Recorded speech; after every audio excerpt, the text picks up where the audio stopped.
Chandrababu Davos పర్యటన కొనసాగుతోంది. పర్యటనలో భాగంగా రెండో రోజు లక్ష్మీ మిట్టల్తో సీఎం చంద్రబాబు భేటీ అయ్యారు. భావనపాడులో మెట్రో కెమికల్ హబ్ ఏర్పాటుకు పెట్టుబడులు పెట్టాలని ఆహ్వానించారు. ఏపీలో సోలార్ సెల్ తయారీ ప్లాంట్ ఏర్పాటును పరిశీలించాలని విజ్ఞప్తి చేశారు. ఇక ఇవాళ కూడా పలు సంస్థల చైర్మన్లు సీఈఓలతో సమావేశం కానున్నారు. సిఐఐ సెషన్ లో గ్రీన్ హైడ్రోజన్ అంశంపై చర్చలో సీఎం చంద్రబాబు పాల్గొంటారు. అనంతరం Solar Impulse, Coca Cola, Welspun, LG, Carlsberg, Cisco, Walmart International, Cognizant Technologies వంటి సంస్థల సీఈఓలతో చైర్మన్లతో సమావేశమవుతారు. యూఏఈ ఆర్థిక మంత్రి అబ్దుల్లా బిన్ తోనూ చంద్రబాబు భేటీ కానున్నారు. అనంతరం వరల్డ్ ఎకనామిక్ ఫోరం నిర్వహిస్తున్న energy transition where public policy meets private goals అనే అంశంపై జరిగే చర్చలో పాల్గొంటారు. ఆ తర్వాత the next way pioneering the blue economy of tomorrow అనే చర్చా కార్యక్రమంలో పాల్గొంటారు. ఈ భేటీలతో పాటు వివిధ జాతీయ, అంతర్జాతీయ మీడియా సంస్థలు నిర్వహించే చర్చా కార్యక్రమాల్లో సీఎం పాల్గొంటారు. బ్లూంబర్గ్ వంటి మీడియా సంస్థలకు ప్రత్యేక ఇంటర్వ్యూలు ఇవ్వనున్న సీఎం చంద్రబాబు త్వరగా ఏపీ పాలసీల గురించి వివరిస్తారు. మొదటి రోజు జ్యూరిక్ లో సీఎం చంద్రబాబు రోజంతా బిజీగా గడిపారు. పలువురు పెట్టుబడిదారులతో సమావేశమయ్యారు. జ్యూరిచ్ ఎయిర్పోర్ట్ నిర్మాణ సంస్థ ప్రతినిధులు విమానాశ్రయంలో చంద్రబాబుని కలిశారు.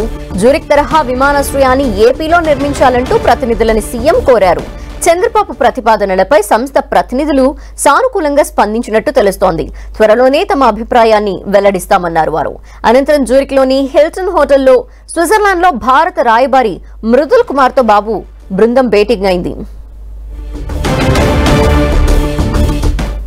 మరిన్ని డీటెయిల్స్ మా ప్రతినిధి రవిచంద్ అడిగి తెలుసుకుందాం. రవిచంద్, ధనలక్ష్మి, ముఖ్యమంత్రి చంద్రబాబు బృందం దావోస్ లో పర్యటిస్తుంది. నిన్న అర్ధరాత్రి వరకు కూడా వారు తిరిగి లేకుండా గడిపారు. నిన్న ఉదయం నుంచి కూడా వారు అక్కడ ఏదైతే జ్యూరిక్ చేరుకున్నారో జ్యూరిక్ లో తెలుగు సమాజాన్ని ఉద్దేశించి మాట్లాడారు. అక్కడ కొంతమంది పారిశ్రామికవేత్తలతో మాట్లాడారు. భారత రాయబారిని కూడా కలిశారు. రాత్రి 4 గంటల ప్రయాణం చేసి వారంతా కూడా ఇక్కడ దావోస్ కు చేరుకున్నారు. దావోస్ లో లక్ష్మీ మిట్టల్ని కలుసుకున్నారు. ఆర్సిలర్ మిట్టల్ అధినేత లక్ష్మీ మిట్టల్తో సుదీర్ఘంగా చర్చించారు. నారా లోకేష్, అదేవిధంగా మంత్రి భరత్ కూడా వీరితో పాటు ఉన్నారు. పలువురు అధికారులు కూడా ఉన్నారు. ముఖ్యంగా ఆర్సిలర్ మిట్టల్ ఆధ్వర్యంలో అనకాపల్లిలో భారీ ఎత్తున ఉక్కు పరిశ్రమలు స్థాపిస్తున్నారు. దీనికి సంబంధించి కూడా చర్చించారు. వాటి ఏర్పాటుకి ఎటువంటి ఇబ్బంది లేకుండా ఉంటుందని కూడా వారికి హామీ ఇచ్చారు. ఇప్పటికే వారు దాదాపు 2 దశలుగా 1,40,000 కోట్ల పెట్టుబడి పెట్టడానికి అంగీకారం తెలిపారు. దీనికి సంబంధించిన పనులన్నీ కూడా వేగంగా పూర్తవుతున్నాయి. అదేవిధంగా మిట్టల్ గ్రూప్ ఇండియాలో కొన్ని పరిశ్రమలు స్థాపించేందుకు నిర్ణయం తీసుకుంది. దానిలో భాగంగా గ్రీన్ ఎనర్జీకి సంబంధించిన పరిశ్రమలు, అదేవిధంగా ఏదైతే హెచ్పీసీఎల్, అదేవిధంగా భాగస్వామ్యంతో పెట్రో కెమికల్స్ సంబంధించిన వ్యాపారాన్ని కూడా ప్రారంభించబోతుంది. ఈ నేపథ్యంలో ఆంధ్రప్రదేశ్ లో పెట్టుబడులు పెట్టాలని నారా లోకేష్ ఆయన కోరటం జరిగింది.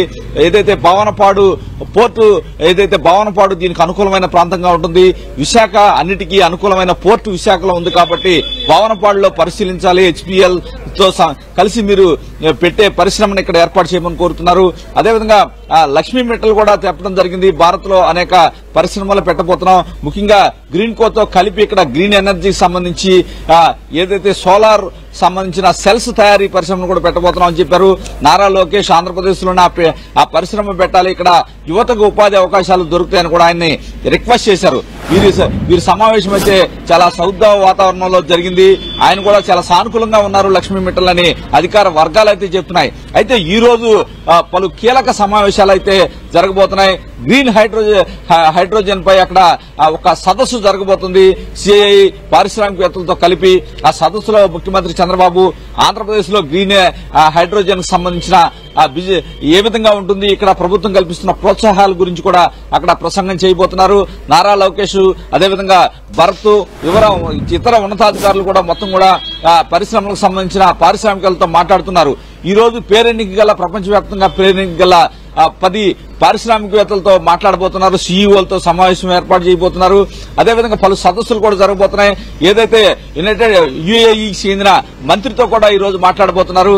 ఆంధ్రప్రదేశ్ పరిశ్రమలకి ఏ విధమైన అనుకూలమైన వాతావరణం ఉంది ఇక్కడ ఎందుకంటే గత 5 సంవత్సరాల్లో జరిగిన పరిణామాల నేపథ్యంలో ఒక బ్యాడ్ ఇమేజ్ అయితే ఆంధ్రప్రదేశ్ కు వచ్చిందని చెప్పి అధికార వర్గాలు చెప్తున్నాయి. దాన్ని పోగొట్టేందుకు కూడా చంద్రబాబు కృషి చేస్తున్నారు.